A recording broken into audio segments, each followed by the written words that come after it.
All right. Welcome back to Up Your Game. I'm Mike Dunn, lead tabletop editor of Gaming Trend, and I've got Steven Starkey, another tabletop editor at Gaming Trend, here with me. Hello. And we are going to talk about Van Richten's Guide to Ravenloft. That's out Yay. this week, right? I'm pretty Is sure. it? Is it already out? No, I don't Oh think my it's out gosh. yet. I think it comes out May next week. 18th. Yeah. Yeah. So that is Tuesday. 2 days from now. Yeah. Yeah. Yep. I can count. It's great. Um, so yeah, we've had a little bit of a hiatus. Part of the reason for that was I was building out a new kind of streaming studio, um, and hopefully all of the screw ups that I've had over the last year will lessen in number now that I have a dedicated space, and I kind of know what I'm doing a little bit more. Anyway, um, thanks for showing up, and we're going to do something a little different than what we've done in the past few months for the big D&D book releases, and we're actually going to call this a review. Um, that means, like everything else that we review on Gaming Trend, we're going to give it a score. If We basically go from 1 to 100, and very, very rarely do we get out of hundreds, but we kind of go on a uh, like 100, 95, 90, 85, 80, like a kind of a 5 point gradation. I don't remember why we did that. Yeah, anyway. That was a long time ago. Anyway, so yeah, we're here to talk about Van Richten's Guide to Ravenloft, and this is the new source book. I guess it's not an adventure, though there is a small adventure in it. Um, it's more of like a like kind of a location source book, kind of like Mythic Odysseys of Theros and uh, the Acquisitions Incorporated, and what was that other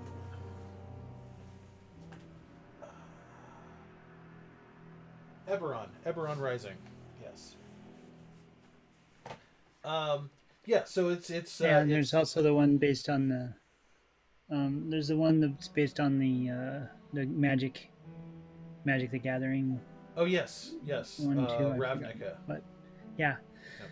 So Yep. Are those the only ones? I suppose I yeah, should. like setting books, but Yeah. yeah.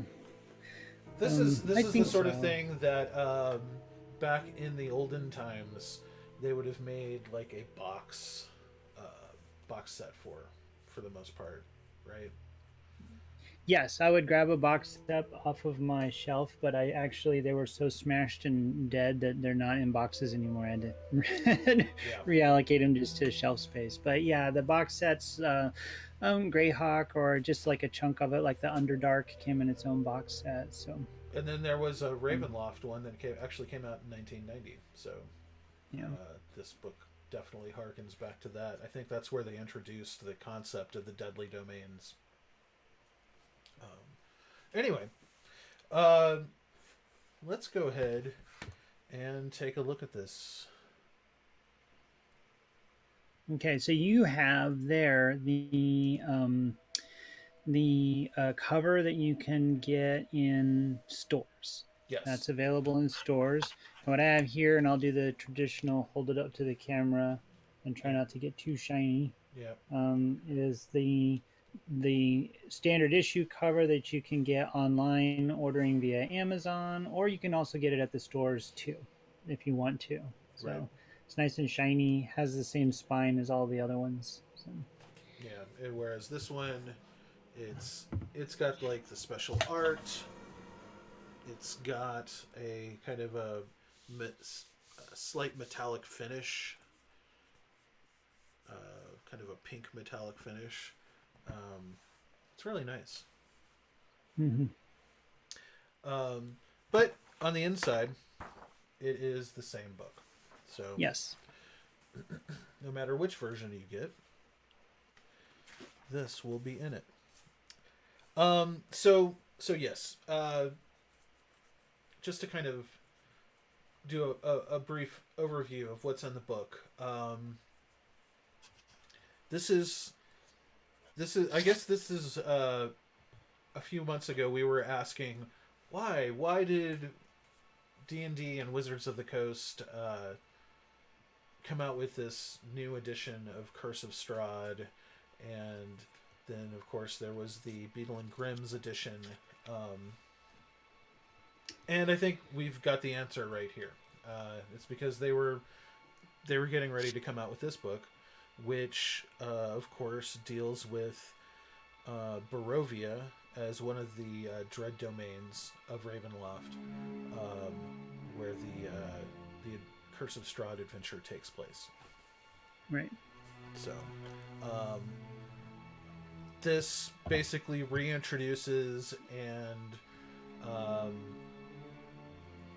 adds to a lot of the original content that they created all the way back in the 80s and into the 90s with the more expanded source book material and setting box set. Actually, what do you remember about that? I've kind of unofficially dubbed you as our D&D historian, Right. mostly because you still have all of that stuff like literally right next to you. Exactly, in a great big pile. Yeah. Yeah. So, and you're shining a light on one of my one of the empty spots on my shelf. So Oh. I actually didn't get very deep into the Ravenloft setting. Yeah.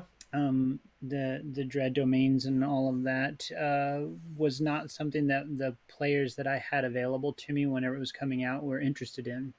They were pretty basic high fantasy, and we just didn't go down that path, so we didn't actually lay our hands on it. So I was vaguely aware of it, and um, I've actually learned a lot more about that part of the Dungeons and Dragons edition's history, listening to Jeremy Crawford and Chris Perkins and the crew talk about going through the process of this book and the various forums that I've had the opportunity to hear them. So, yeah, I really don't know that much about it other than the exactly what's going on here is that they've spread out, right? It's not just Ravenloft, but Ravenloft was the impetus, right? It started with Ravenloft and then they built out around that. Yeah. So.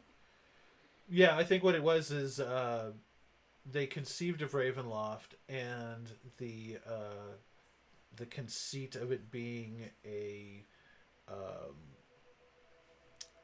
sort of a subplane of the Shadowfell and the mists that encompassed these domains of dread that are collectively known as Ravenloft, whereas the original setting for Curse of Strahd and the Strahd centric stuff is called Barovia. I think that's Right. correct, right? Yeah, and Ravenloft was its own little isolated, separate space. I don't know if I don't know. I don't remember if in the original adventures it was its own demi-plane, but it was certainly its own separated place. Gotcha. And I thought it was a nice touch that they moved it into the Shadowfell. Yeah. I think that's a good place to fit it in the world rather than creating a whole other demi-plane for that the mists can occupy. Just giving them their own chunk of the Shadowfell makes sense. Yeah.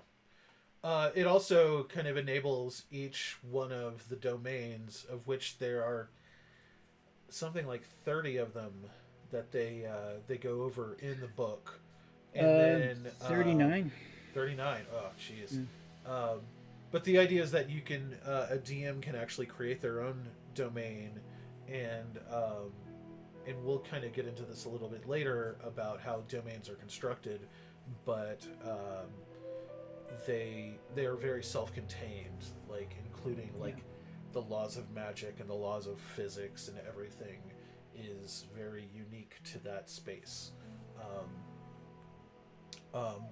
But yeah, like the whole idea behind this book really is about um, another big theme that Dungeons and Dragons has been exploring a lot of in the last several months, horror. Um, Mm-hmm. the Rime of the Frost Maiden module was designed to be a horror, a tale of horror. Um, even the Saltmarsh uh, book that came out a couple of years ago was generally geared towards horror. Um, so they've dipped their toe into this a bit. This kind of formalizes it and sets up some scaffolding and some kind of rules around running horror, different different types of horror in your adventures. Yeah. Um, so like to be honest, the vast majority of this book is for DMs. Though anybody who loves D&D will get a kick out of reading the exhaustive pages of dark domains in here. But there are some specific things for characters, for players, and let's get into that first.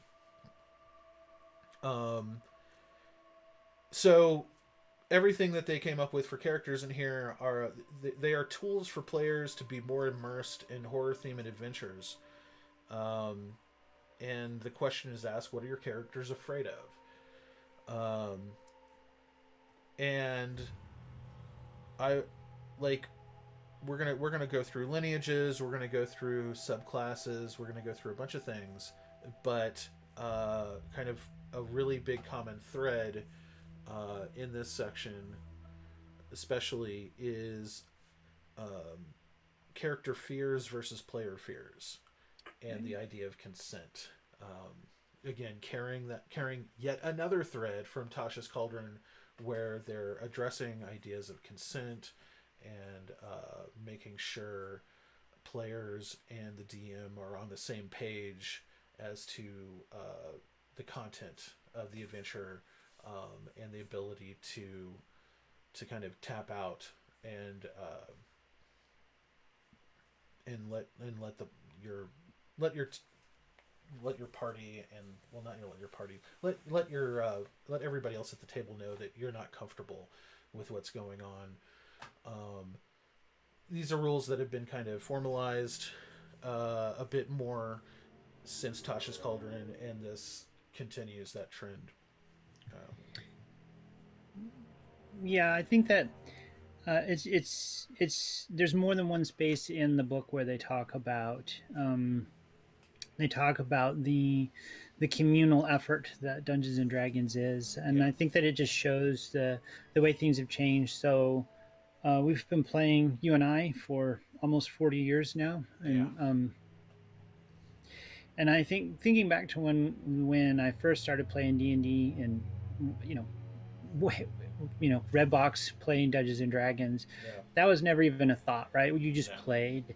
And over time, I did encounter groups where something would come up that I would think, whoa, like mm-hmm. that's kind of not cool, or not part of what I expected D&D to be. Right, But it was never a situation where I never encountered a situation where it felt I felt violated, no, or that something had crossed the line too far, that I was uncomfortable in the room, that I didn't. But I have met people that have, and I've yeah, had discussions with people that have been in situations where they were like this. I was very uncomfortable, and it was upsetting to them. And I've heard people react to it, and you can find it online, where the horrible people lurk, that react oh, they're that there, this is they're definitely online. this is this is my game, and I don't care what you think or how you feel about it. I'm going to play my game my way. And there's actually space for people like that in the Dungeons and Dragons world. But they need to be at a table with other people with a like mind, Right. and I think that having that addressed in the rule books, I think that it's essential, and it's useful because there are a lot of people that have a lot of questions about how to play and how to DM, and giving them tools to deal with tough situations, I think, is essential. So it's Yeah. really nice to see it in here, and especially when you're talking about horror, which is something that can really, that can be very stressful for some people. You sit down and do a horror. So, You are getting choppy, sir. What's hello? Oh no, you froze. Are you there? is it me? Oh, there. Nope. Yep. Oh. Oh. That's no good. You're just gone. Okay, well, hopefully Steven will figure out. Oh, look, there he's back. I am back. I could hear you the whole time. Can you hear me now? I can, but you're kind of like. No. Oh Well, well. you start talking. Okay, I will. Um. All right, so yeah, like when I was younger, there were definitely some situations where we had players that would just try to get away with stuff because they couldn't do it in real life and they wanted to do it in their fantasy life, and it was weird. So it's nice to kind of have those formalized rules which have been circulating in the community for some time, but it's nice to see them show up in the actual books. But let's start digging into um, what's in this book. So, character creation. The first thing that we should talk about are lineages, right? So I'm trying to remember, were lineages introduced in Tasha's Cauldron? I believe they were. I think that's correct. Yeah. Um, so this is probably the first appearance of additional lineages since that book. It's basically like a race overlaid on top of a race. At least it is in the context of Van Richten's Guide to Ravenloft. Character can start with a lineage at first level, or they can gain the lineage later. Um, and why that's possible will become clear in a second. But the lineage's racial traits override the character's original racial traits. The character can still appear as they once were, but they have been transformed magically and physically. The only thing that isn't overwritten by your lineage traits are if your character has ancestral legacy, then they retain that. I have a very strong feeling that anybody rolling one of these characters from scratch is going to somehow have ancestral legacy because it's an easy way to kind of double up on stat bonuses, right? Anyway, Yeah. the first one that they present is the Dampier, Mm-hmm. and think Vampire Light or like Blade from Blade. Yeah. the movies, who's like a daywalker. Um, it's like it's a situation where a character has either been cursed or been bitten by a vampire, but something didn't, like the whole vampiric curse didn't take effect, and they only got parts of it. Or if they were like a child of a vampire somehow. There's a number of ways that you can go about it, but like they aren't. They don't have a lot of the same weaknesses, but they also don't have like some of the big strengths of a vampire. They do have a hunger, which could be blood, spinal fluid, psychic energy, life force, or something like that. Um, they are still a humanoid creature type. They are not considered undead. Um, and their speed goes up to 35. They get dark vision. They don't have to breathe anymore. They can do spider climb, um, that sort of thing. Um, what did you think of the Dampier, Stephen? Yeah, I thought it was. I liked the Dampier. It's pretty cool. I think that there are a lot of people that are interested in that.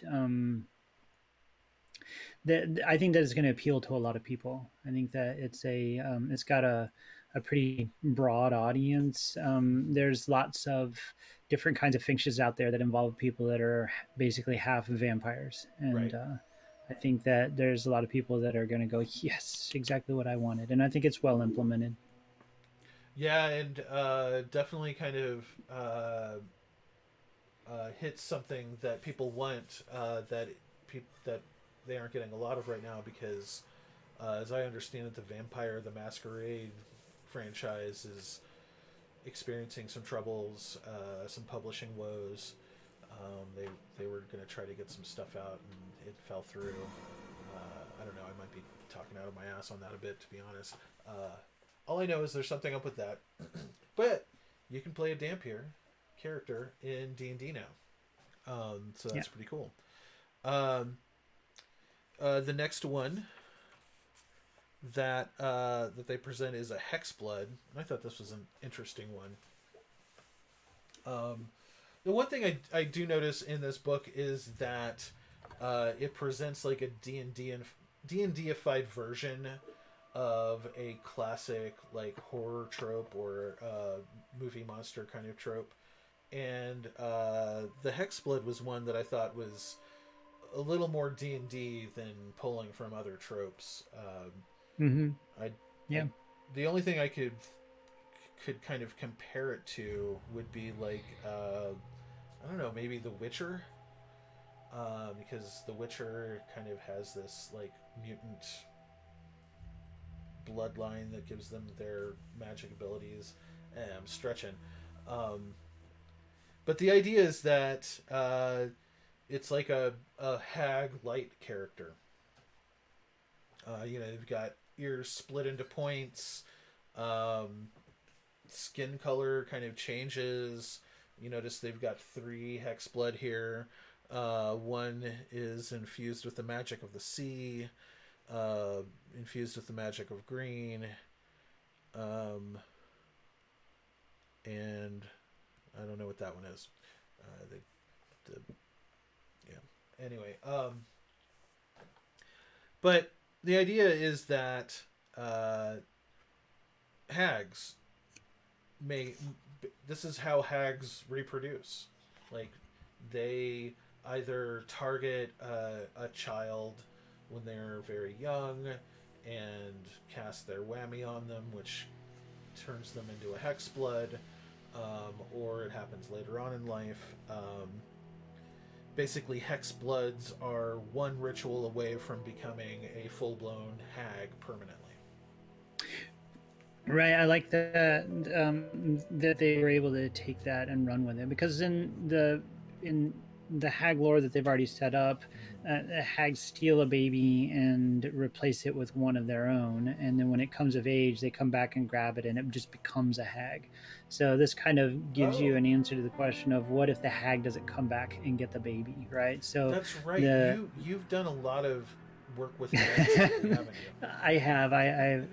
Yeah, I have a soft spot for hags as my go-to monster. So yeah, I like the idea of having um, these having the players be able to, and you can, I mean, they could be a monster too, but having a player be able to Right. say, yeah, I was like, just sidestep that. And I'm basically a half hag. So and that, yeah, it's pretty cool. Yeah, And I you're right, mean, it is very D&D specific. yeah, I mean, and like they have these like crowns that kind of sprout from their head, and they can like imbue a lock of hair or a tooth with magic and Because give it to yeah, someone. because they are Fey. Yeah. So I Yes. don't think that their type does their type become Fey, Yes, or their is it creature half? type becomes Fey. Yeah, Um. So yeah, like if I mean, I kind of looked at this as like if I was making a character that was kind of trying to be as weird as possible, Hexblood would be a good way to go. Like, because they're just yeah, strange, um, and they don't. I don't know. This lineage kind of stood out for me a bit. yeah, And then the yeah. third lineage, unless you had something more to say about Hexbloods. No, no, good, Okay. good, good. The third lineage is Reborn, and this is basically kind of like think like a Frankenstein's monster or some other character that has been like resurrected or brought back to life and come back different, right? Right, This character has somehow escaped death, and they but didn't don't. quite make it back to life the way they were. Right, Right, right. They don't have all of their memories from their past life. Sometimes memories bubble up through dreamlike visions during rest periods where they have to stay completely still. Um, uh, they are humanoid. Their creature type remains humanoid. Um, they also get deathless nature, where they can get advantage against poison, disease, death saving throws. They don't need to eat, drink, or breathe. Can't magically be put to sleep. Um, and then sometimes they can remember glimpses of a past life, uh, if they roll a d6 immediately after like rolling a, is it rolling a one? I can't remember. yeah. They just after they roll a d20, they don't Yeah. have to. They don't have to Oh, they fail, don't but have they to roll a can one. roll a Okay. d. Yeah, if they roll a Yeah, d20, they can roll a d6 and uh, and add it to it, add it to it. and then yeah, they have to rest to reset it. But Yeah, yeah. Um, One thing that I thought was very strange when I saw all three of these is all three of them said that a player can choose between small and medium size. right. Like, Well, because halfling, right? sure, Yeah, you give yes. me halfling or a dwarf. I I guess think that you don't get to choose if you. if you've already Well, I been, mean, yeah, yeah. yeah, I mean, That's if you are a human and all of a sudden you want to become a small, I mean, you'd have to talk to your DM about why that happened. right. Right. Now, I guess in the case of like a reborn, if you were a halfling, and you wake up and you were stitched together out of other body parts, you could you don't You could do necessarily have that. to be short anymore, right? Yeah. Yeah, but yeah, that is interesting. I noticed that too, but Mm-hmm. um, And then for reborn, yeah, because if you, the term golem is mentioned nowhere. right, yeah, so, Which but I you can't. No, go ahead. no. Well, they definitely. So the reborn origins. So for all of them, they have these tables, and you can roll randomly Right. to determine stuff, or Or you could pick from. decide, yeah, or just make one up. And so whenever I saw the reborn, I focused like on the picture on the right. That definitely looks like a Frankenstein's monster kind of, yeah, assembled dude to me in a Right. laboratory. Right. And that's what I had in my mind until I was reading the origins, which are just a whole bunch of different things. Like the last one's like you're a scarecrow in a realistic body. Your body's stuffed Yeah. with straw. And then there's that one where they have them with a phantasmal arm because Yeah. they're possessed by a phantom or a ghost that lives inside them. So, which doesn't make them reborn; it makes them like a host of a reborn or something. So, Right. like, there's a lot of wiggle room to play with whatever you want your origin to be. And I thought that was really interesting. Any way that you can tie yourself to something that was alive and then became dead and came back to life again, Yeah. however you want to do that. So it definitely, this one's wide open for interpretation, I think, as compared to the other two. Well, and I think that's something that's very notable about this book is um, they give you a lot of seeds. Basically, they're not spelling it out for you. They're just basically saying these are different things that kind of fit into this. Go wild with it as a Yeah. DM or as a player. Um, and I think, and we'll get into this a little bit more when we start talking about dark domains and dark lords. Um, but I think that's causing what little controversy I've seen out there around this book is that it it doesn't hold your hand as much as some of the previous volumes have. Um, Yeah. I mean, it's pretty light. I mean, yeah, character, for a character class, that's 2 pages, yeah. right? And a half of a page is Well, filled up with a I guess picture. technically these are more like races, right? And each because the lineage is each Well, yeah, one not got character two class. I'm sorry. pages. Yeah, Yeah, but I mean, it's a pretty light amount of information where people are probably used to a whole lot more. right.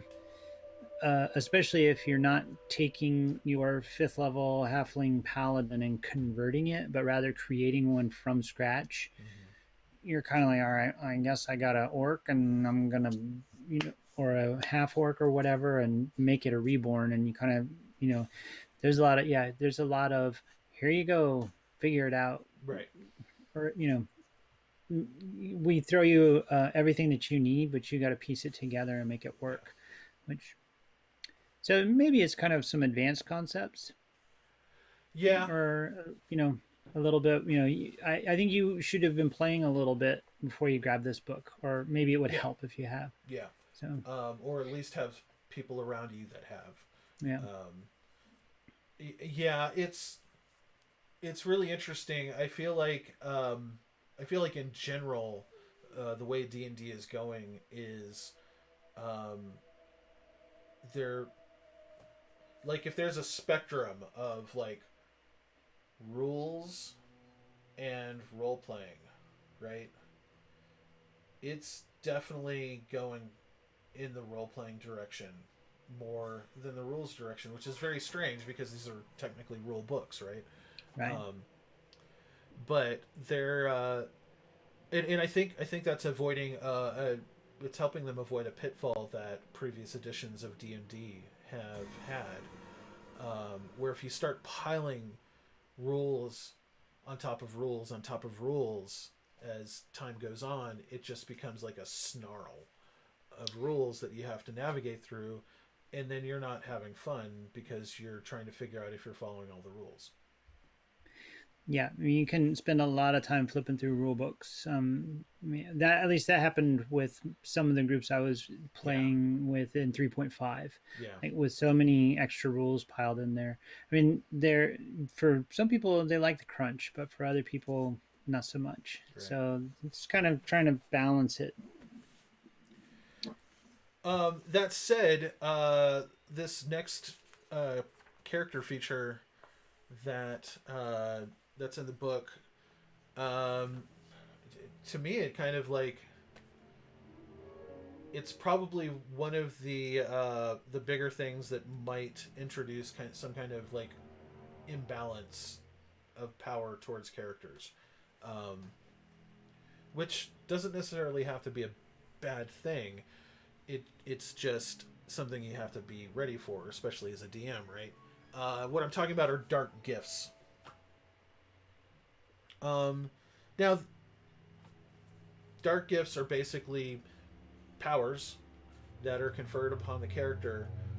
They do typically have a price, so there is some balance achieved there, because using your dark gift may not be the best idea for a given situation. because of that price.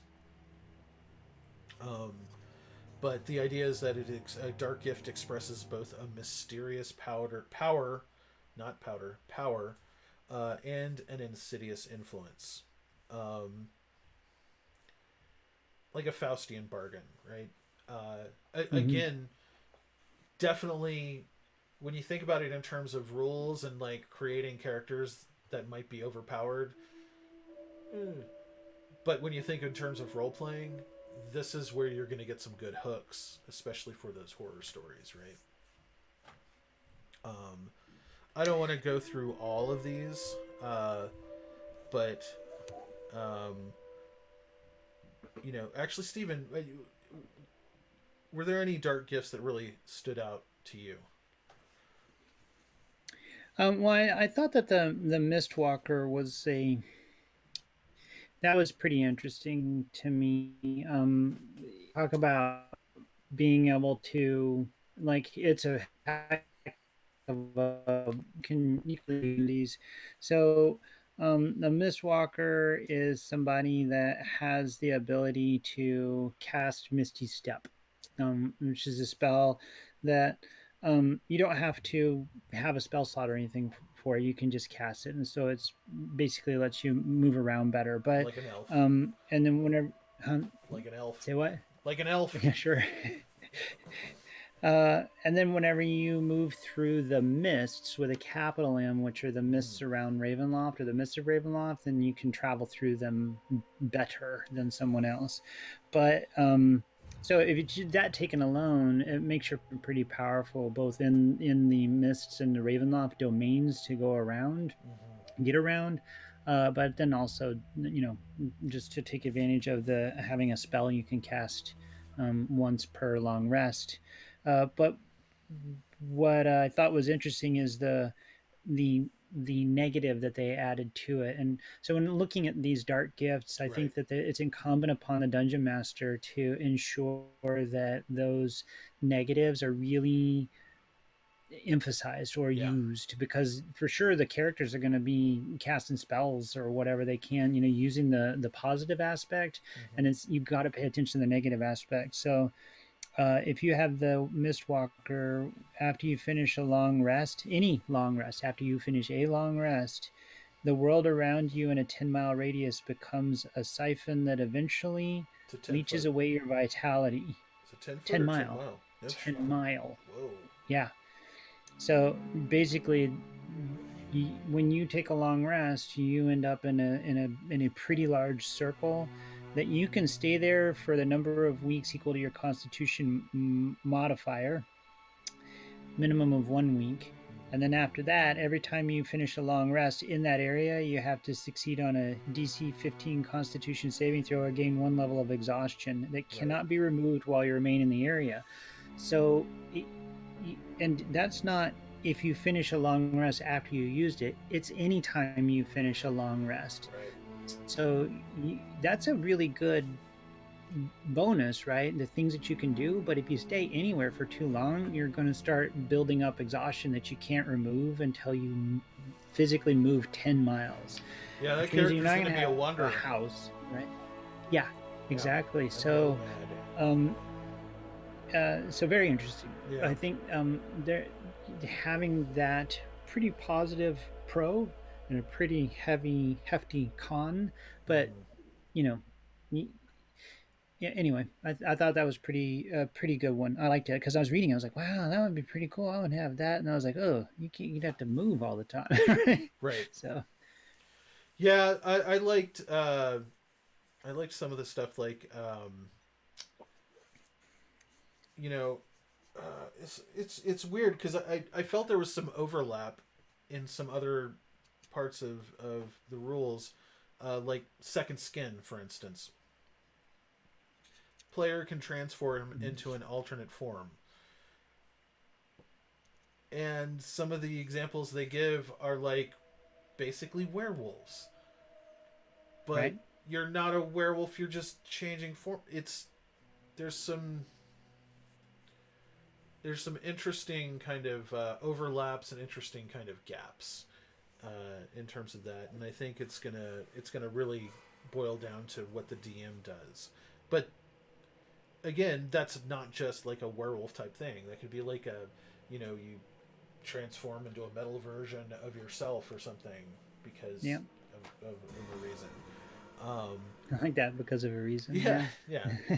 Well, I mean, and that's the drawback, right? Because something can trigger that character to involuntarily change into that form. Um, Yeah. like the phase of the moon or the sound of ringing bells, that sort of thing. Um, I do like that. Some of these have a pretty strong negative that is perceptible to NPCs and to the other people around them. And I do think that that's pretty cool because if you take these characters out of the Ravenloft like setting and just mhm. take, I've got one of these people and they have this negative thing, and I go to Faerun or Greyhawk or one of the other settings, Eberron, and you're running around and you've got the Watcher's dark gift. Then you're gonna have like a bunch of floating cats or something that are just there, and Right. you can make them go away for a little bit, like 10 minutes or something, or an hour. I can't remember, but Yeah. after that period of time, however long it is, they all come back, and they're just there, and they don't care if you're in the middle of the market or, trying to pass yourself off to get into the court. Yeah. All of a sudden, floating eyeballs or whatever. So I do like that because that really drags the horror element along with you. Right. So rather than you going to where the dungeon master has created a horror thing, you've centered it on your character and you take it with you too. And I thought it So was pretty interesting that pretty much all of them that they listed in the book very explicitly state what that drawback or price that the character pays for having that gift is, except one, and it's because the drawback is implied, right? And that's deadly touch. Um, your character's touch causes pain and death. Uh, it's kind of like the nearest thing I can think of is Rogue from the X-Men, right? yeah, Um, yes, she has this very powerful ability where she can suck powers or like deadly touch. You can basically cause necrotic damage at will just by touching someone. Um, but the problem is that you can't touch anyone without causing that to happen. That's the right. drawback. You There's no intimacy in that character's life, and that's something that like a someone who's just strictly a rules player is going to be like, oh, deadly touch, but no problem, no drawbacks. Right. It's like someone who's role playing, that's going to become like the focus Huge. Yeah. of how they play that character. So. Absolutely. Yep. I agree. So just to kind of sum up Lineage and Dark Gifts, I think they add fun hooks to characters that can tie them into a horror setting or a horror story more.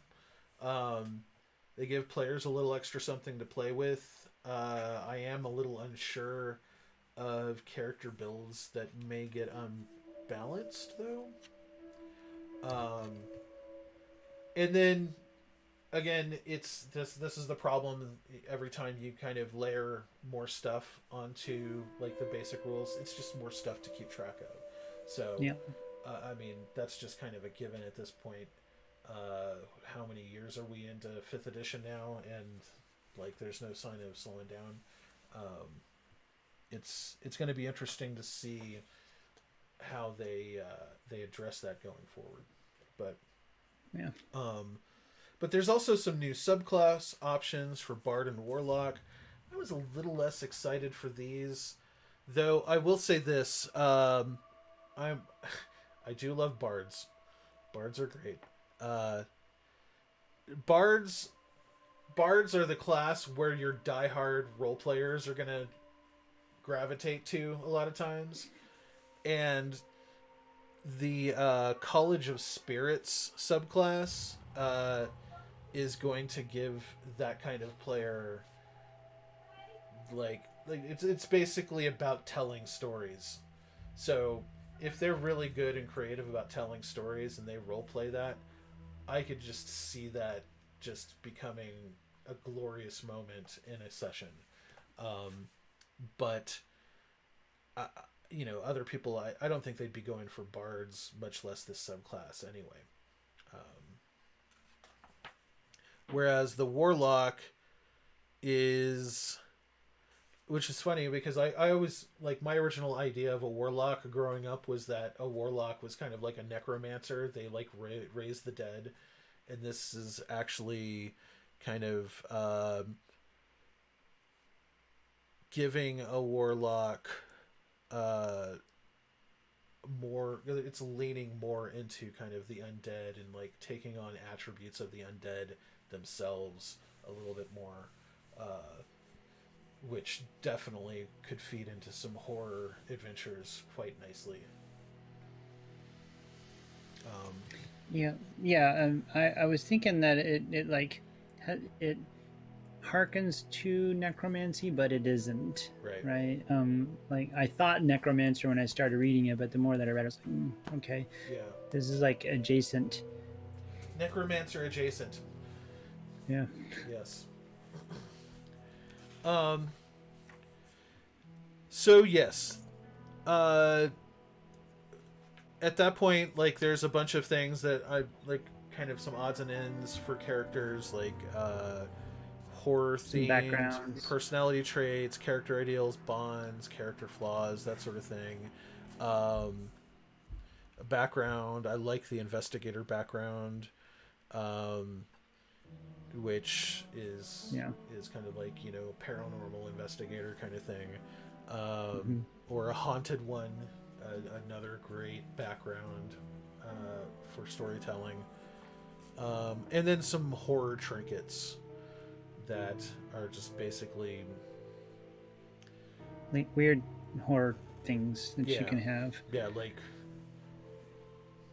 like the Hellraiser cube or the Freddy claws or something like that. Monkey's paw, yeah, that Monkey's kind of paw. thing. But maybe without the magic built in. But Yeah.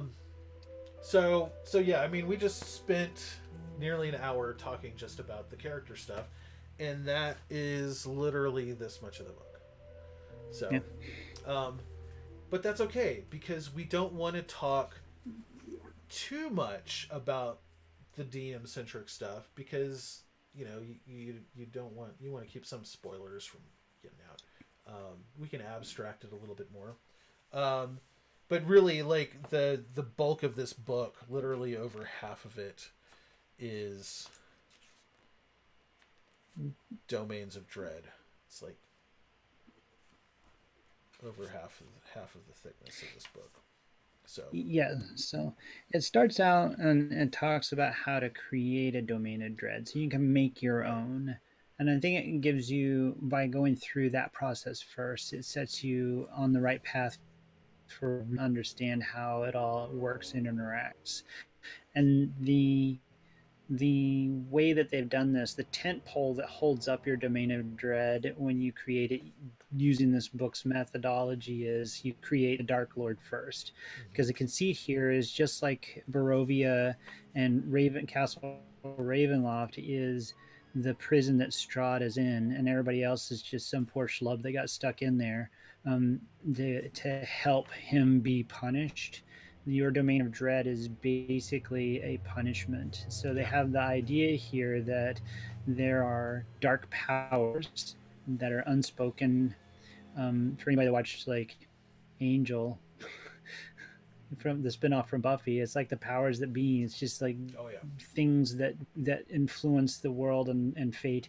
So there are dark powers, not specifically named, that have created the Ravenloft domains inside the mists, and they bring in powerful, ultra evil creatures and imprison them inside these domains to punish them and make them suffer through their dystopian fate. So that's what you're looking at whenever you're doing this. So you need a linchpin or a tentpole bad guy, and then you build the domain around them, and it walks you through the process of creating your Dark Lord, creating a domain that is Dark Lord, and then it walks through the genres of horror. Right. Um, And so I really just as liked. an Oh, go ahead. aside, real quick, Yeah. um, this may be an unpopular opinion, but I actually liked Angel more than Buffy. I'm just leave it at that. Oh, you. Oh, okay. Well, I liked Angel. I watched both, and I liked Angel better. Yeah. Yeah. Um. All right. um Anyway. so, um. Yeah. um.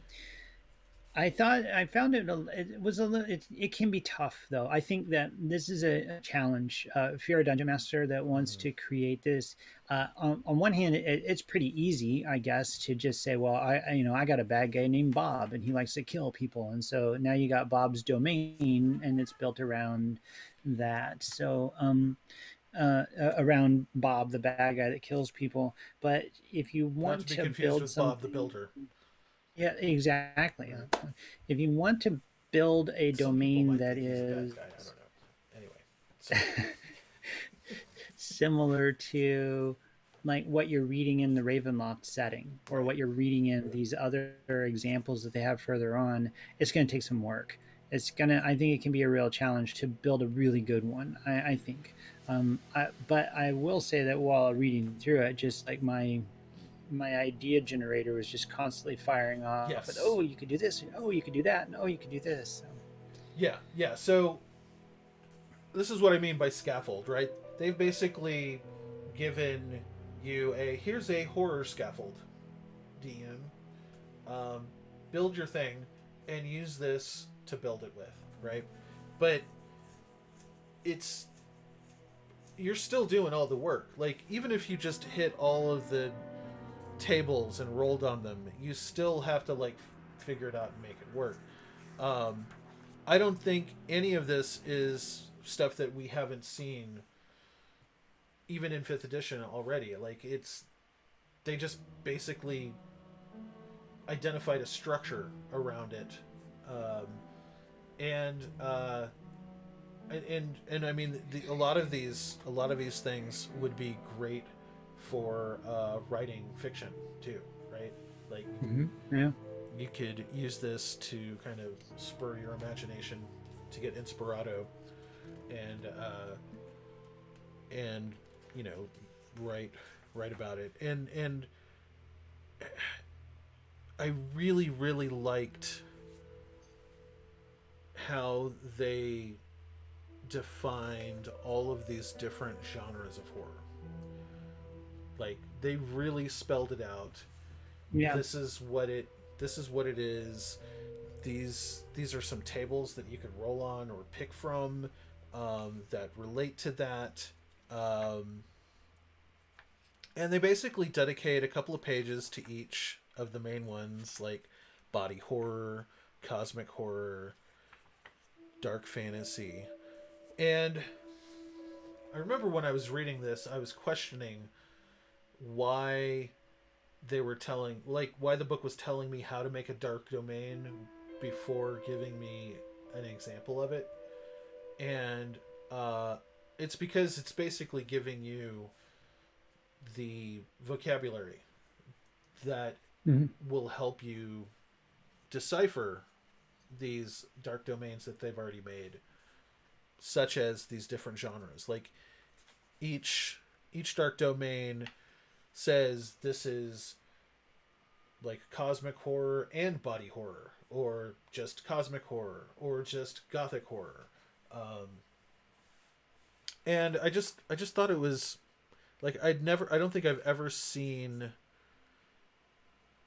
all the different kinds of horror kind of spelled out in this fashion before, and I kind of found it fascinating even outside of a D&D kind of context.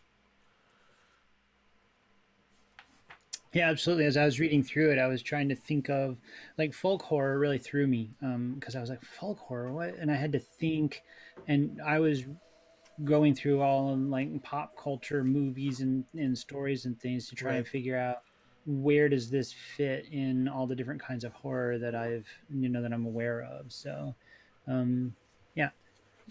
Yeah, I mean, So I think folk horror is an interesting way of titling it. it's kind of on a more narrow scope. It's like every movie I've seen like about um, like pagan rituals and pagan communities, like I know the Wicker Man is Wicker what came to Man, mind when I find. Midsommar, that sort of thing. Yep. Um, That the the one about the lottery. yeah, Yeah.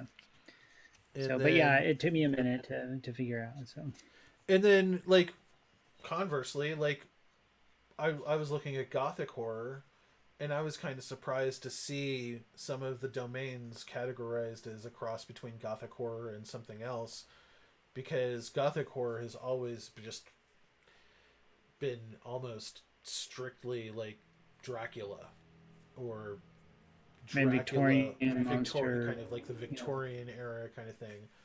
And I think it's really interesting how they kind of really got to the root of that and made it more about the psychology of the horror than the setting, right? yep. And I think that's what really kind of makes this part of the section of the book so effective, is that it,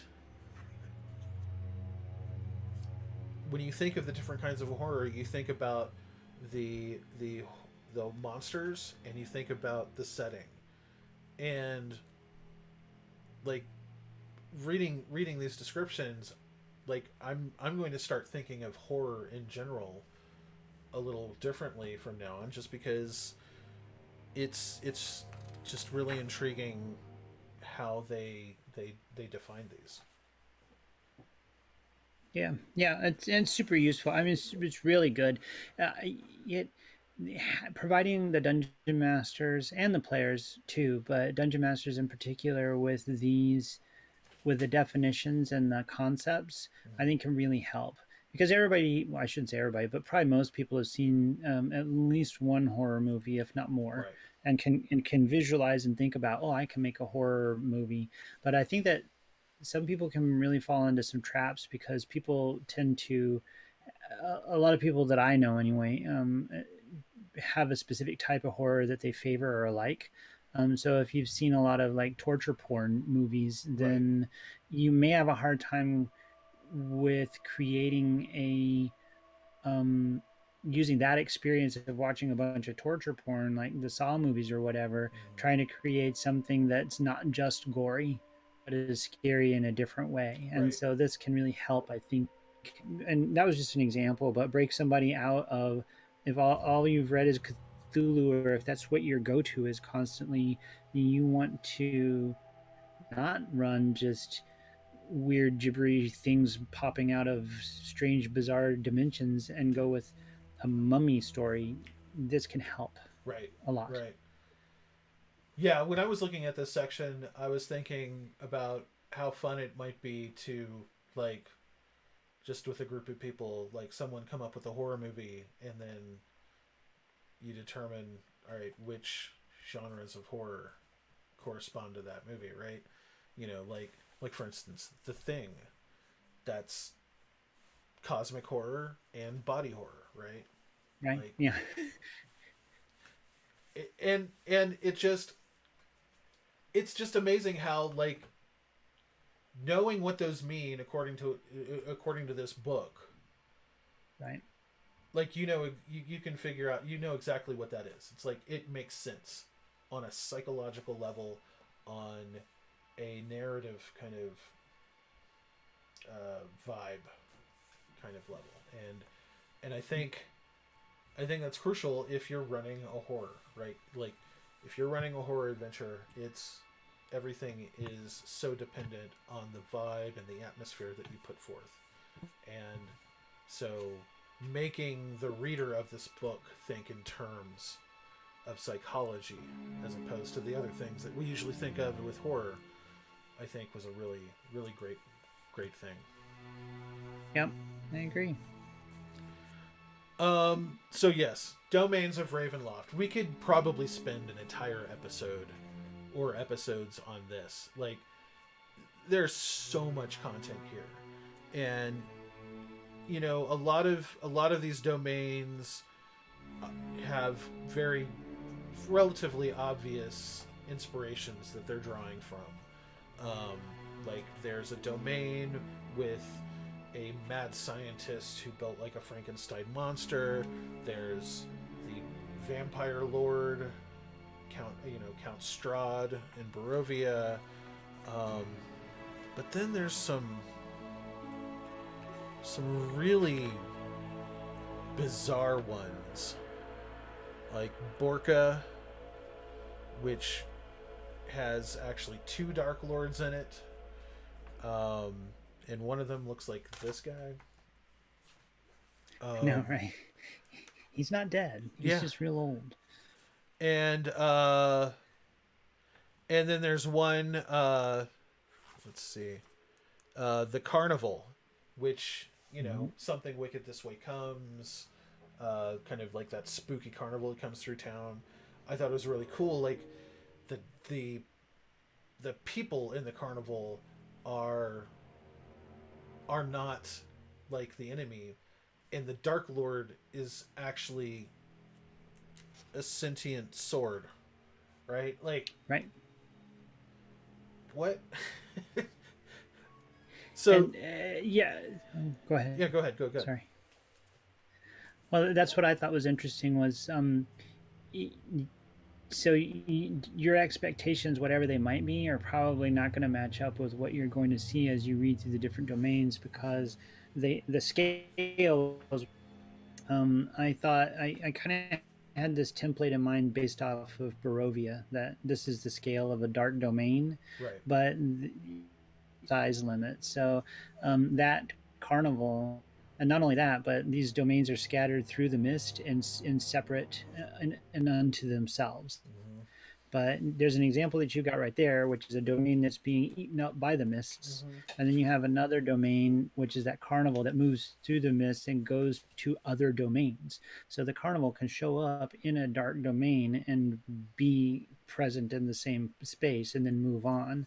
So, or go elsewhere too. You could have the carnival visit Faerun and then move Right. on to the next place. And then you also have there's a train from the Eberron setting, and Mm-hmm. that's the whole domain is just one train running along Nice. in the mists. And then there's a bridge too, the Rider's Bridge, which comes from the Headless Horseman kind of concept. And so or you can have entire continent-sized domains too. So Yeah. um, I think that actually smallness helps. Having a whole world that is a horror setting Yeah. might be a little bit much. You don't really need to have continent spanning horror whenever you can squish everybody into one small space that kind of ups the tension. So, Yeah, and they kind of teased this with the Theros book, right? Where you're mm-hmm. basically in another plane of existence, and it Pretty it small. it's pretty small. It has a strict set of rules that are like crucial to the narrative of that. Like the narrative is what made this, and these tools could lend themselves easily to like sprawling campaigns or one shots or very short campaigns, right? You could Well, and I think that. Oh, sorry. Go ahead. you could just have a one off like horror session like on Halloween or something where mists just show up magically wherever the characters are and swallow them up, and they're transported into a dark domain just for that little bite-sized chunk of adventure, and then they can continue on their way. Yes, um, and the other thing I think is that you don't have to put this in the mists. right. You can grab any one of these domains and plop it down in your campaign setting as just a place where things have just gone really wrong. Yes. Um, and the adventurers can show up and go, "Oh my gosh, this is happening in this place," and try and fix it. So you don't have to take them elsewhere. Mm-hmm. It's great that you can though. If you don't want to screw up your homemade, or if you can't figure out how to plop it into Faerun or whatever, You don't have to do that. You just have the mist show up and kidnap them, and boom, there you go. And this was kind of this kind of leads me to one of the most I don't know.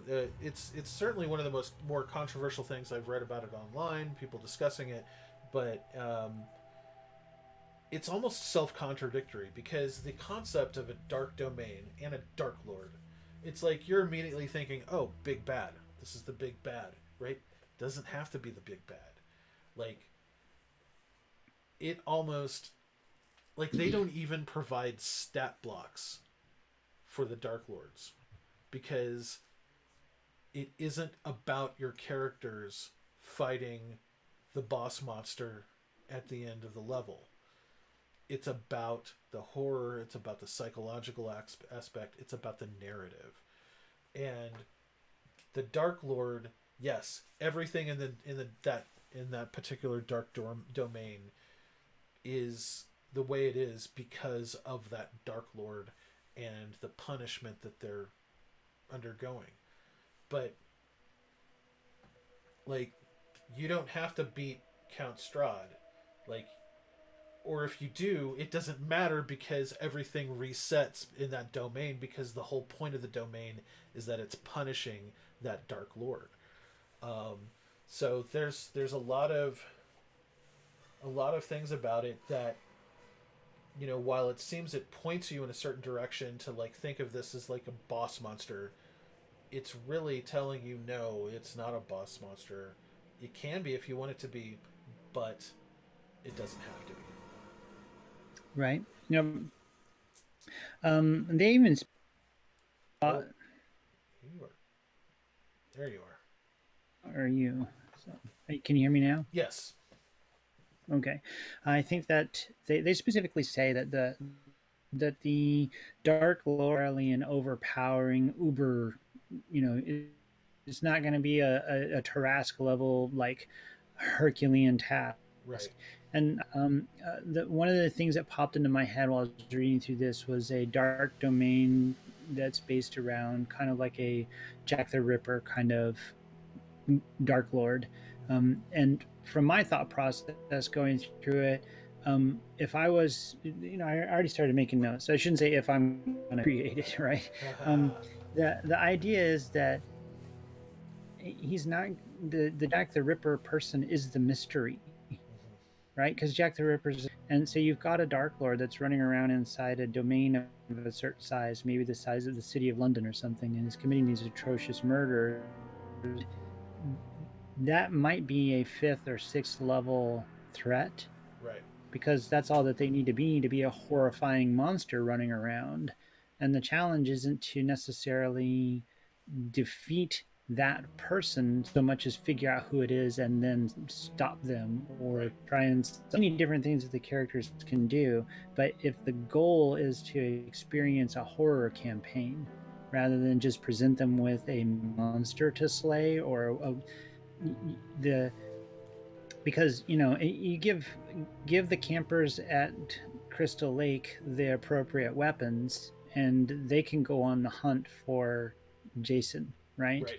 The challenge for them is to survive against survive to the end of the film, right? Yeah. So that's the idea here is that you've got to get through this horror to the other side. And if the other side is finding who the bad guy is, unmasking him, and killing him, or is it just a Scooby Doo ending?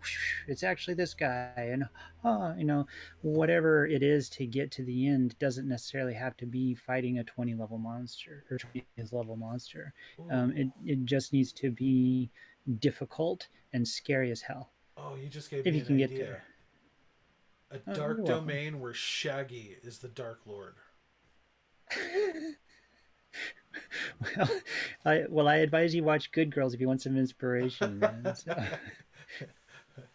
um, yeah, like one of the things that I've done with my big bad characters as a DM in the past, like it's never for me. It's always never been about my characters beating this monster.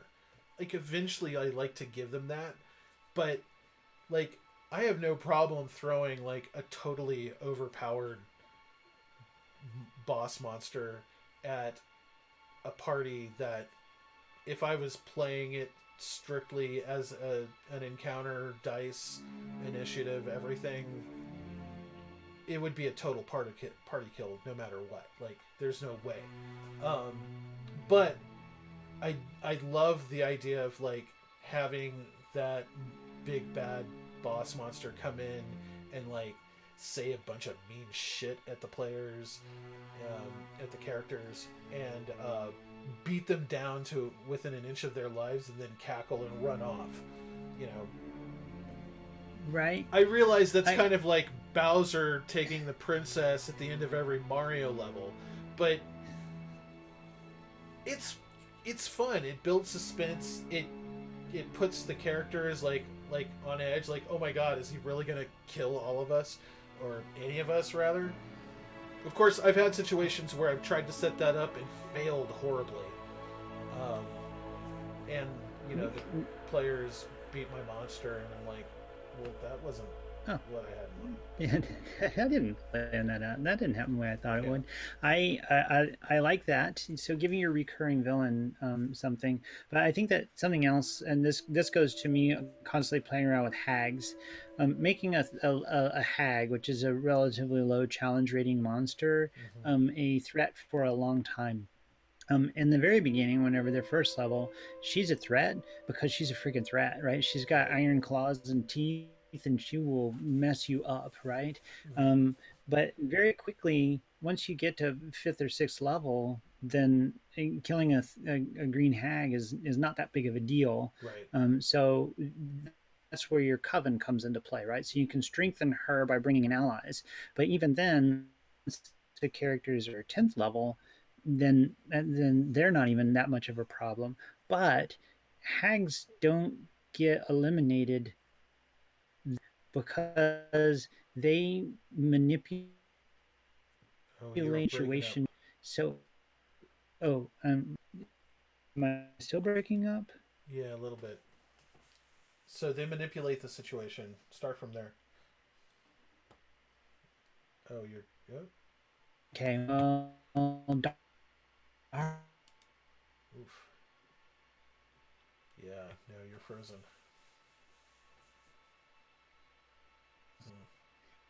Hey, you're back. Nope, you're gone.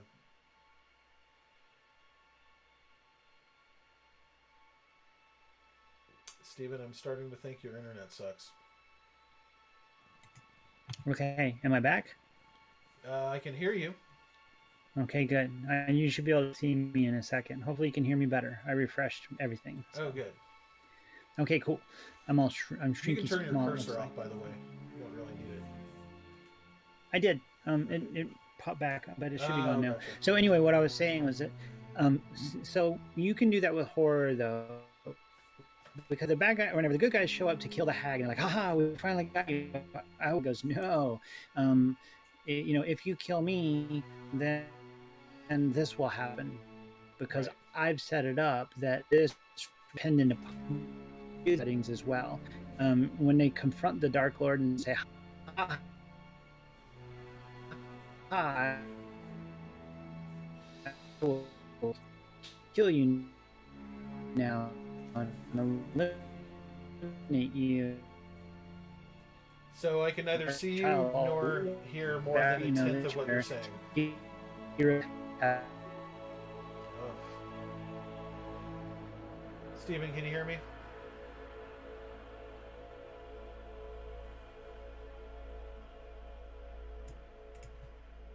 Oh, I hear some typing. Oh, you're almost back. all right. You go. Okay. Um, let's see if I can refresh your camera. Oh, there you go. But now you've got a Yeah, bar you in front keep of your talking. face. I don't know what's going on. Nah, just keep talking. I will sit here and listen. I can hear Okay. fine. You can't hear me. All right. Let me see if I can get you without that blue bar. Ah, wow. Okay. All right. Okay, so yeah, there's a ton of dark domains in here, and like like I said, we can't go into them at length. Uh, it even has several pages. Like most of the dark domains, they give a couple of pages, but at the end of the section, they just say other domains of dread and just list them off, like the Forlorn, Gastria, Gehenna. Oh, Gehenna, interesting. Um, and then we go into the next section of the book, if I can find it. No, that's still all dark domains. So many dark domains. Hey, Stephen, why don't you go ahead and hit refresh again? All right. Get that name bar off of your face. There you go.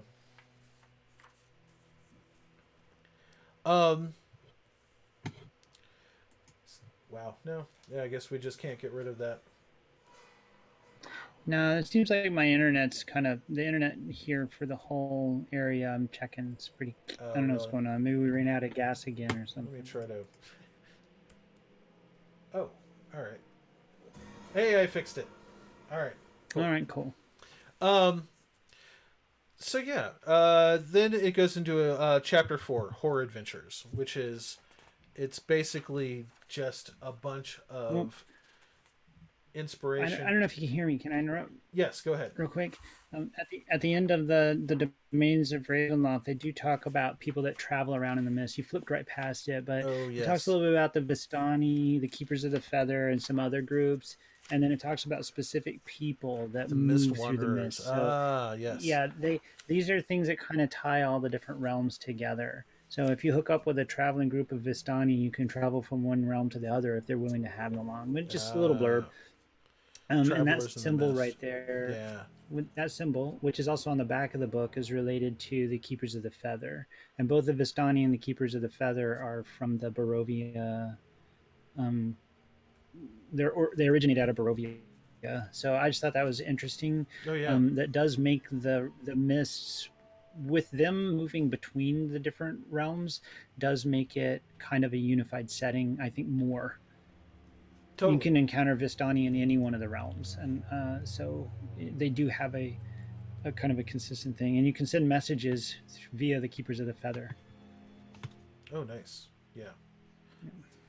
Yeah, no, that's super cool. Like, yeah, because just like you can take any one of these dark domains and build a one-shot or an expansive campaign out of it, likewise, you can take all of them as collected and turn it into like this huge campaign where your characters are traveling between the domains through the mists. Just lots of opportunities. Yep. Okay, so a sizable chapter on how to make horror adventures. How to build them, how to run them, really good stuff in there. How to run them, what to think. Tools such as the Taroka deck, which was introduced in Curse of Strahd, and the new Spirit board, which is basically a Ravenloft version of a Ouija board. Yeah. They actually... There's one in the back. Yeah. On the very back. This is what the board looks like. Yeah, it's pretty cool. I'll bet you anything... I'll bet you anything that the Beetle and Grimm's version comes with an actual plinth and board. Yeah, and if you flip go to the back cover, the very back cover. Mm-hmm. I wouldn't be surprised if you could get one of those things too. Oh, actually, hold on just a minute. Give me just 1 second. I should have grabbed this already. Okay. All right. Well, I'll just sit here and talk. Please talk about stuff. This won't be a moment. Okay, so the horror adventures section here, where it's talking about different things that you can do. This is where it notes where it talks about talking to your group again, and what you expect your group to encounter and do, and where you can set up borders, where you can set up how you want your where your players can say, I don't want to cross this line or that line. Oh, go ahead. What do you got? It is that. It is that. So this was in the Legendary Edition Oh, of okay. Curse of Strahd. Very nice. Very Yes. nice. That's cool. So I guess it may not be included with this book. Probably not. I don't know. They might give Right. you another one. Why not? You know, like this thing is So awesome. Anyway, you're a keeper of the feather. I had no idea. yeah, Yeah. So this create what I was saying while you were away is this horror adventure section does talk about when you're running the game and boundaries where somebody can say, I really don't like, I don't know, body horror with such and such. I don't want to. right. I'm like, I really Pete. I don't want to go there, and you can just say, all right, we won't. Right, and that can be, I think, very useful and helpful.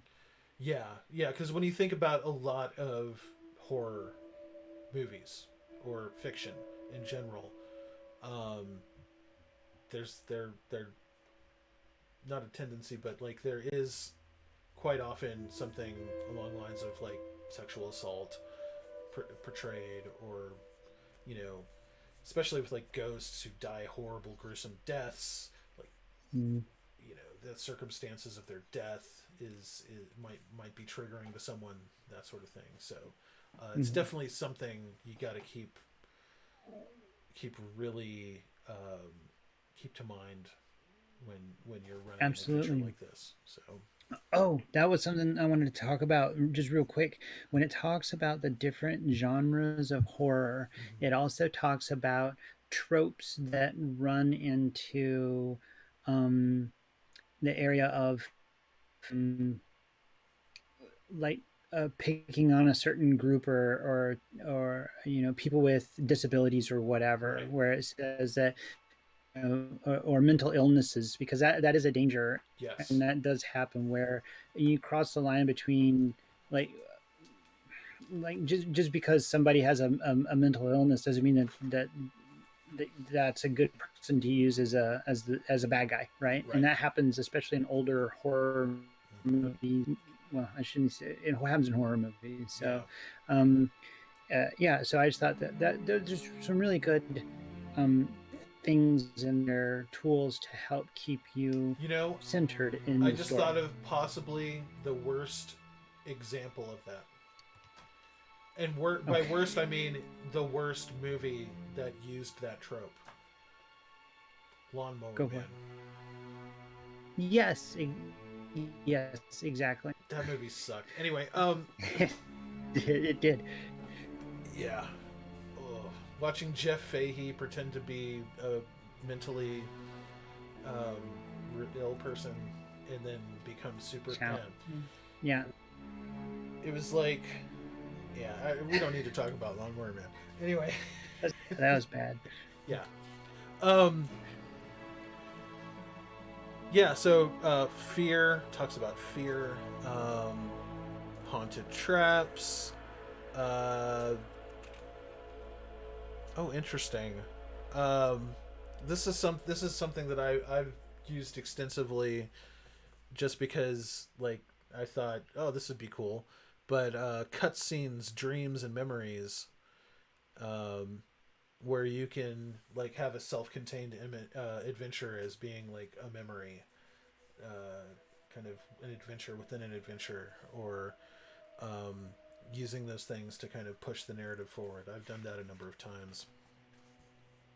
Um, and then there's a handful of stat blocks, um, but they mostly have to do with the very small adventure that does come with the book called The House of Lament. Um, it's an adventure for 4 to 6 first level characters. This is just basically like here's a proof of concept, right, of the ideas in this book. Um, I think the thing that I found considerably ironic is that they do kind of use the big bad trope even though earlier in the book they kind of spoke against it, right? So, um, Yeah. I want so to say, just before we get into the actual adventure, you mhm. flipped right past it, but you don't need to go back to it. But they do have a little section on one page back from there, the survivors. Those are Oh, actually, those are actually carrot make. They're templated or just basic low level PCs so that you can create a shot or a series of short adventures if you want to just do a horror thing where you're playing the low level people that are just part of it, oh right? wow, yeah, So you get to play, somebody that is just they work in the village, and the village apprentice blacksmith or whatever, and everybody in the village gets killed and you're trapped or you get sucked in by the mists or whatever. And so you don't have a hero character, you have an everyman character, and you have to gotcha, go from yeah. there. So So it's kind of anyway, like that Shaun uh, of the Dead or Walking Dead yeah, kind of thing. exactly. These are the characters that kind of And rose up to the challenge because they had to, yep, but they and then it really goes weren't into, supposed to yeah, go to work that exactly. day, kind of thing. Yeah, you got a little bit of red on your shirt. So Yes. um, and then and and and then then there's a monsters. handful of stat blocks, like a bestiary of Yeah. creatures, and I think that about covers it. Pretty much it. Yep. There's some pretty cool monsters in there. I think that Yeah, dungeon masters are good things to mess around with. Um, and some of them, not so much. So yeah, some specialist zombies, a swarm of zombie limbs. That's interesting. Oh wow, hmm that's crazy. So that's like there's a a Nosferatu in composite there. zombies. Oh yeah, Yeah, vampiric mind flayer. Ooh. yeah. And those are actually part of the one of the realms. Actually, several of these are mentioned Yeah. in one of the dark domains, and then they say see the reference. So they're used in the domains. Super So cool. Super cool. yeah. All right. Well, let's. Here's what we'll do. Um, I guess let's both kind of give our like top down, like this is what we thought of the book, and then give a score. Um, Okay. I'll start. So I thought this was, I don't, it's very strange. Like, it is a book of contradictions for me. Not just with the boss monster kind of concept, but just in terms of there's so much content in here, but so little of it is like these are rules you have to follow to do this thing. It's like all of this is just there to help with the role playing and with like literally just coming up with a cool horror narrative for your party. And I mentioned this earlier, like I think this is the direction that D&D is really going for, um, where it's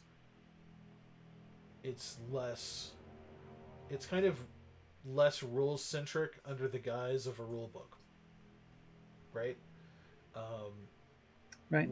we're gonna give you some like little imagination seedlings and like let you grow them and water them on your own. So like in terms of reading the book and as a fairly regular dungeon master these days, um, kind of how many ideas I got, like it just this is probably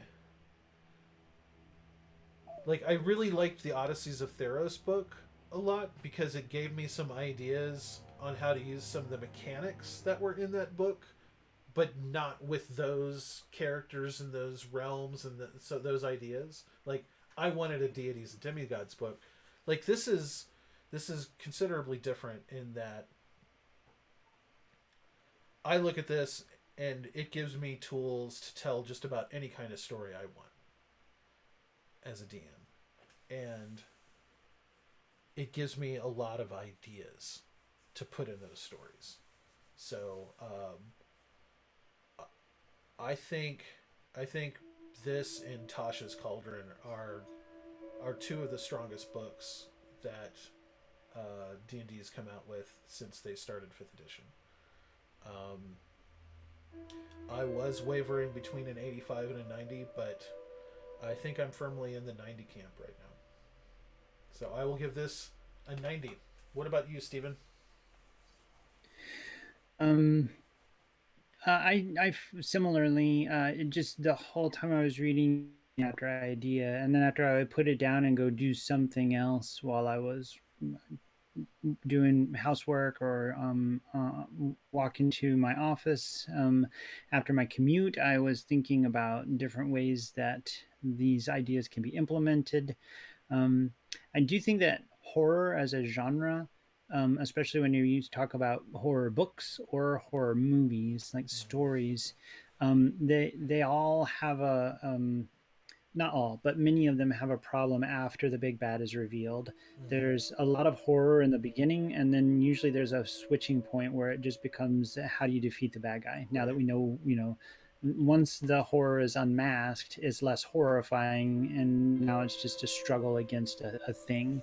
So I think that that may be why they kind of push that aside in their Right. dark domains, because once you know what the horror is, it's not as scary, because it's shining the light on it.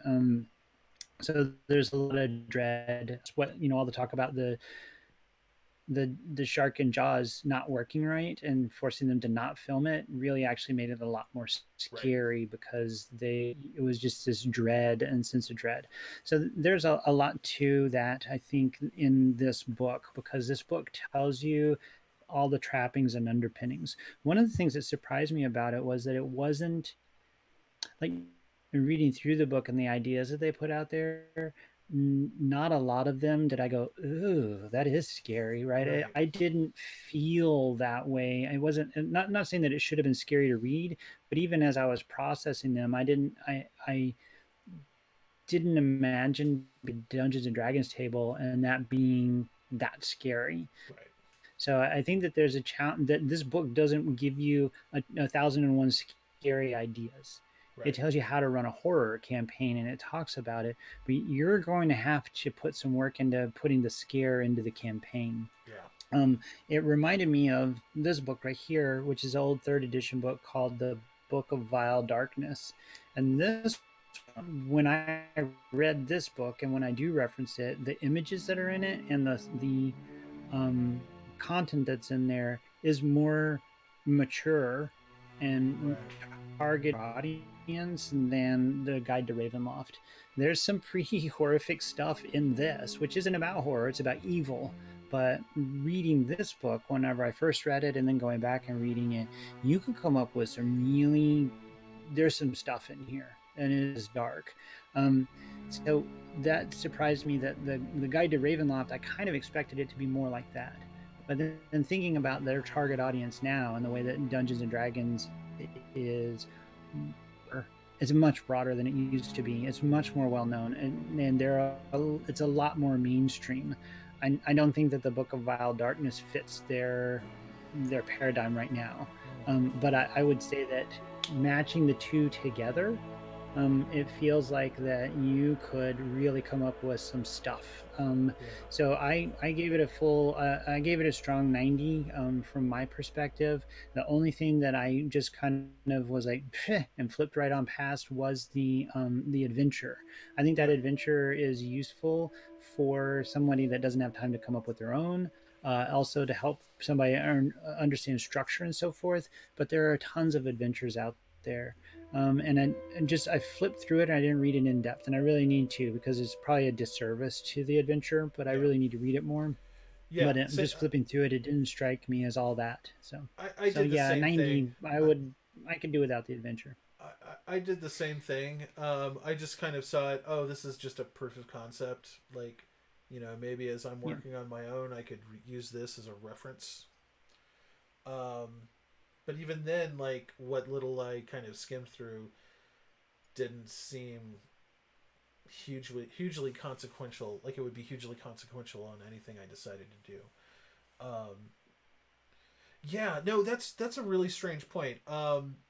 I I generally have this problem with horror movies in general anyway, right? Like I'm almost never scared by horror films. Like I can count the number of horror films that have actually scared me as an adult. As an adult, that's an important caveat. Right. Um, Yeah. yeah, because I saw Attack of the Mushroom People when I was 5 years old. That movie ain't scary. That movie is not scary. It's really silly. I was scared shitless as a kid. I could not sleep. Anyway, I'm going off on movie tangents again. Uh, it, but but I, I think the key is, I think a key point is that it's telling you how to make horror. At no point is the book trying to scare you, the reader, right? Right. And Or even giving you scary things to read, right, right? As you know, phrase that otherwise, but like the things that it's telling you are not scary. yeah, yeah. So I feel like there's a lot of meat in this book, but you still like you still got to do the exercise, right? Like you're Hmm. not going to get the nutritional value out of it unless you bring something to the table. Um, Right. but yeah, no, so we both agree 90, solid 90. Yep. Next time we do this, I'll actually have that show up on the screen. All right. Um, You're cool. but Just write it yeah. down. Well, that's great. So Van Richten's Guide to Ravenloft comes out on Tuesday night. Yeah, there you go. There you go. Yeah. Yeah, I'll You're buy you some welcome. Sharpies and we can get that sticker.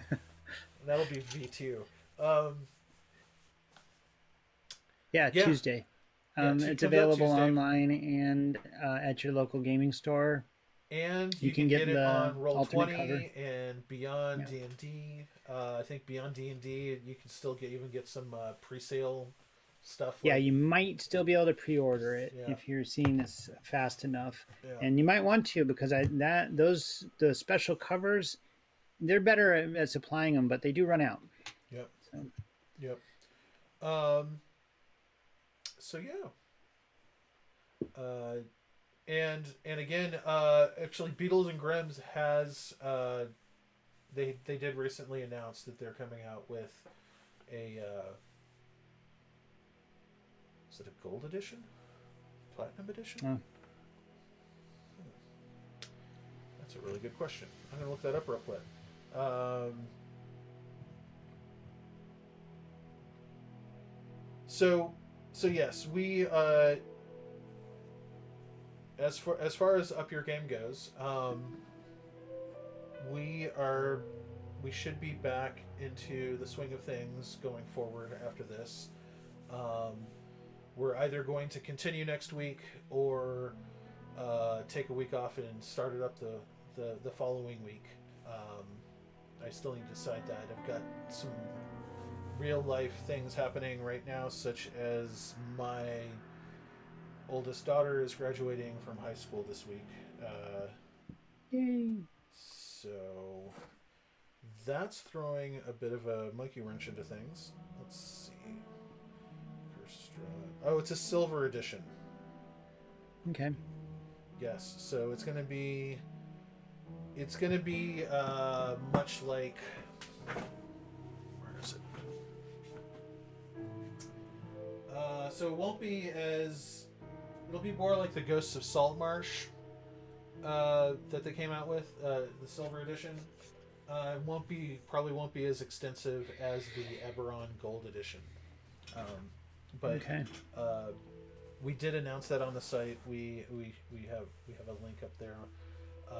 You can pre-order that now, and we probably will be getting our hands on a copy of it to show off on Up Your Game and talk about. Cool. But yeah, we've got a lot of super interesting topics that we're queuing up. And Kay should be back with us on the next episode we air. She's getting settled in her new location for her new job, so we should have her back, and that'll be great. I imagine she probably wished she could have been on this one because she has a soft spot for the Dampier concept. She actually uses that as her online handle in a lot of places. Some variation. Yeah, the music you've been listening to has been from Sirenscape, their Curse of Strahd kind of sound suite. I thought it was appropriate for this episode as opposed to like the noodly synths that I usually play. Um, and yeah, stay tuned to Gaming Trend and this Twitch channel for a lot more to come, especially on the tabletop side of things. The slumbering beast is awakening after a year of pandemic quarantine and either playing two-player games with the other people that you live in the house with that are sick of you, sick of looking at your face, or solo, which is an option for some games. Yeah, it'll be nice getting on the table and sitting across from some other people for a change, playing some games. And we hope to do that more here on this channel going forward. Yep. So yeah, oh yeah, and eventually we'll do giveaways. Giveaways galore. I've got so much stuff to give away. I just need people to watch. So if you're seeing this and you want to get a thing for free, tell all your friends to watch it, and then tell us you did that, and we'll probably rig the contest for you. Anyway,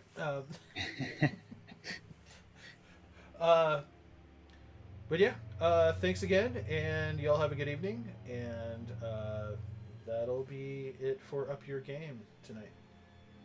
Did I miss anything? Bye, y'all. No, I don't think so. We're good. Okay. All right. Yeah, follow us on Twitter and stuff too. Oh yeah, follow us on Twitter and stuff. See you next week or the week after. Hopefully next week.